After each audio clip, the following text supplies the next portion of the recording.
Now to the big domestic story of the day. After marathon 13-hour talks that went through the night, South Korea's Minimum Wage Commission has finally agreed on next year's minimum wage. It's only a slight increase compared to recent years, so it should be music to the ears of small businesses, less so for low-income workers, though. To tell us more, we have our Min-sun on the line. So, Min-sun, give us the details.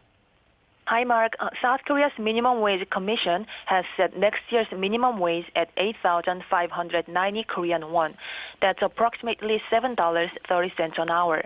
It's a mere 2.9% increase from the current rate of 8,350 Korean won, just over $7.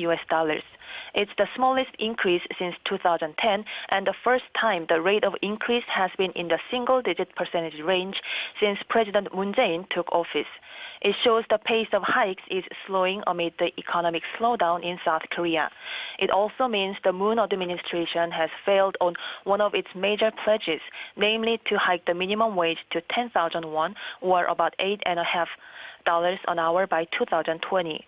The increase for 2018 was a whopping 16.4%, the sharpest rise in 17 years, and 10.9% this year. The decision was made around dawn on Friday through a vote by commission after a marathon meeting.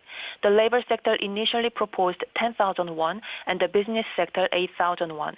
And after the negotiations, the commission voted on the final proposals to adopt the business sector's proposal. After the commission's vote, labor representatives released a statement slamming the decision, calling it a disaster. On the other hand, the business sector was happy and described it as an inevitable choice to minimize the side effects that could arise from another sudden hike. They also said they hoped it would help revitalize the economy and reduce the burden on mom-and-pop stores and small and mid-sized companies. The decision will be finalized by the Ministry of Employment and Labor on August 5th. Once the finalized minimum wage is notified, it will take effect from January 1st next year. Before the official notification is made, labor or business sectors can lodge objections. The Labor Ministry can also ask Minimum Wage Commission to reconsider its decision if objection is considered reasonable. That's all from me. Back to you, Mark.